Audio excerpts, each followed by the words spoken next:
Assalamualaikum warahmatullahi wabarakatuh. Pada hari ini kita akan sharing informasi tentang cara pengambilan swab dari nasofaring dan orofaring.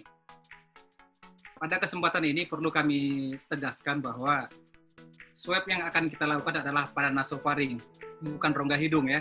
Jadi rongga hidung itu dia hanya merupakan tempat yang untuk dilalui untuk mencapai ke nasofaring.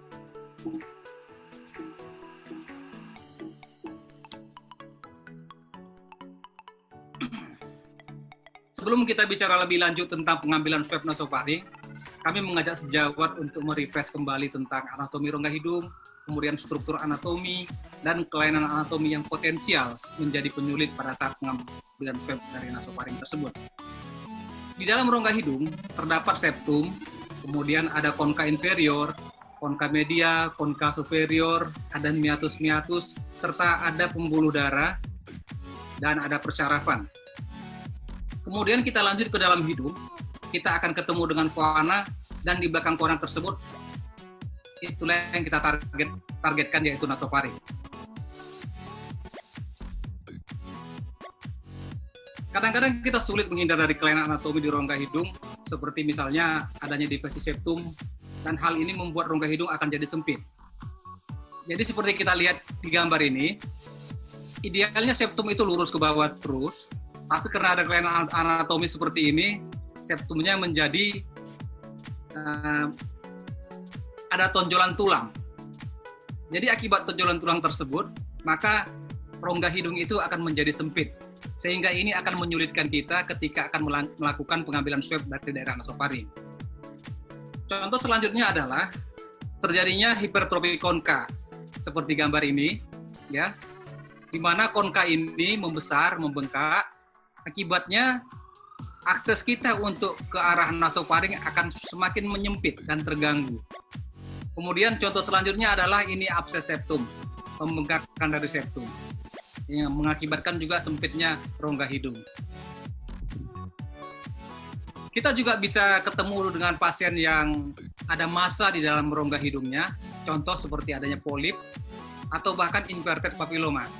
Kepada teman sejawat yang akan melakukan tindakan swab pada daerah nasofaring, mohon berhati-hati pada kasus-kasus seperti ini.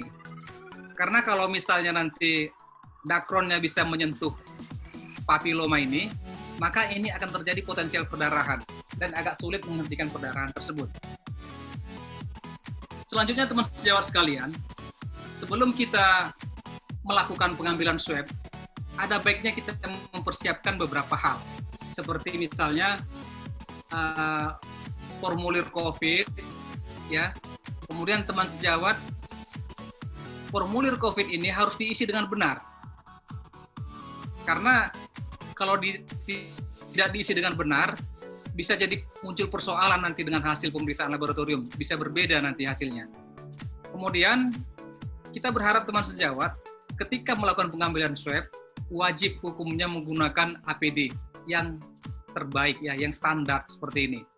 Kemudian kita perlukan kontainer untuk limbah-limbah infeksius, sehingga benda-benda yang tadi terinfeksius bisa disimpan dengan baik, bisa dibuang di tempat yang baik, sehingga tidak menularkan kepada orang lain. Kemudian kita pastikan kita punya dakron swab tentunya, seperti gambar ini. Selanjutnya ada cryotube, tabung untuk nanti keperluan setelah kita ambil swab dengan dakron tadi. Nanti kita masukkan dalam tabung ini dakron tersebut. Selanjutnya ada viral transport media, seperti ini. Kemudian selanjutnya spatel lidah. Dan yang paling penting lagi adalah marker atau label.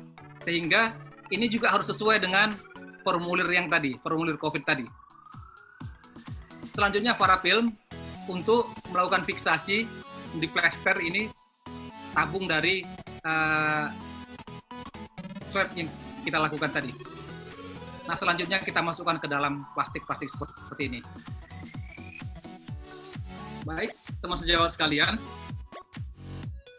setelah persiapan ini selesai kita lakukan, maka bagaimana kita melakukan swab nasofaring yang baik? Saya sarankan bahwasanya kita sebagai petugas medis yang akan melakukan pengambilan swab dari pasien harus memahami bahwasanya pasien tersebut tentulah memiliki rasa cemas, bahkan panik, apalagi dia diduga telah terpapar dengan coronavirus.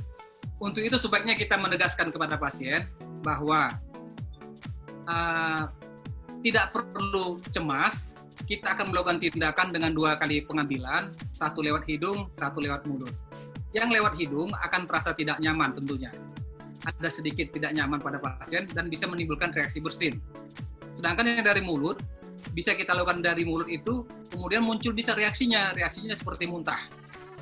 Dan semuanya itu akan mengeluarkan cairan atau percikan yang kita harus hati-hati. Selanjutnya, kita evaluasi rongga hidung pada pasien yang akan kita lakukan swab nasofaring. Yang kita evaluasi adalah hal-hal yang saya sebutkan di awal tadi, apakah ada sumbatan-sumbatan atau ada hal-hal anatomi hidung yang potensial menghambat kita untuk melakukan swab dari daerah nasofaring. Selanjutnya kita sarankan pasien untuk membersihkan hidung luar, dan kalau bisa, pasien tersebut tetap menggunakan masker seperlunya. Selanjutnya teman sejawat sekalian, ketika kita akan melakukan swab nasofaring, untuk jarak estimasi dari hidung ke dalam nasofaring, itu kita buat aja perhitungannya adalah dari ala nasi ini ke lebulus. Kita hitung ini, kita kira-kira ancang-ancang kita berapa sentimeter jaraknya ke dalam. Kemudian yang paling penting lagi adalah ketika kita pegang dakron, swab, seperti ini kita lakukan. Jadi seperti pegang pen, ujung dakron ini keluar sana. Jadi ketika ada tekanan di sini, kita tidak perlu memaksa, dan ini otomatis akan tersorong keluar.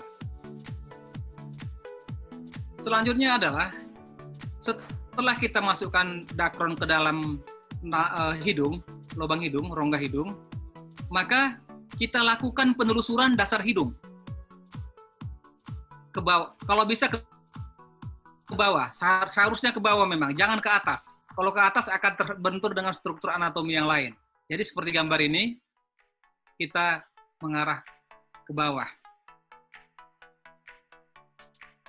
Masukkan dakron swab arah ke bawah, dasar hidung sampai ke nasofaring. Bagaimana kita mengkonfirmasi bahwasanya dakron swabnya telah sampai ke nasofaring? Dia akan terasa ada tahanan. Kemudian dakronnya kita putar 10-15 detik, dan kita keluarkan secara perlahan. Jadi sekali lagi kami bilang, kami ingatkan teman sejawat, kita buat posisinya dakronnya arah ke bawah seperti ini, sehingga nasofaringnya lebih mudah kita akses lewat dasar hidung.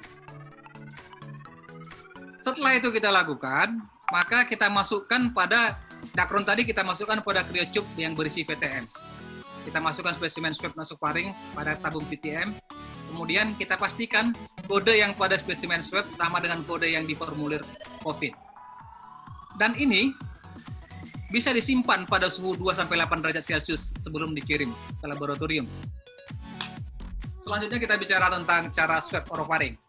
Teman sejawat, yang pertama tetap posisi pasien tengadah seperti gambar ini. Selanjutnya kita suruh pasien membuka mulut maksimal. Setelah buka mulut maksimal, kita tekan lidah 2/3 dengan spatel untuk melakukan akses yang baik terhadap seluruh orofaring. Nah, selanjutnya kita lakukan identifikasi orofaring. Ini ada upula, kemudian soft palate, palatin tonsil, dan inilah dia orofaring. Kemudian kita lakukan pengusapan pada orofaring dengan dakron. Kita mulai dari belakang tonsil, kiri kanan, atau bahkan mungkin memutar lebih bagus. Jadi tonsil kiri kanan serta dinding faring.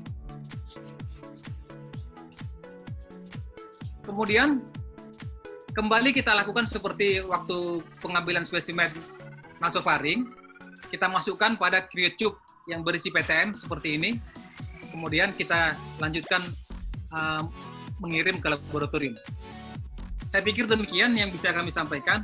Mungkin bagi teman sejawat yang ingin mendownload video tentang pengambilan swab ini, bisa di-download di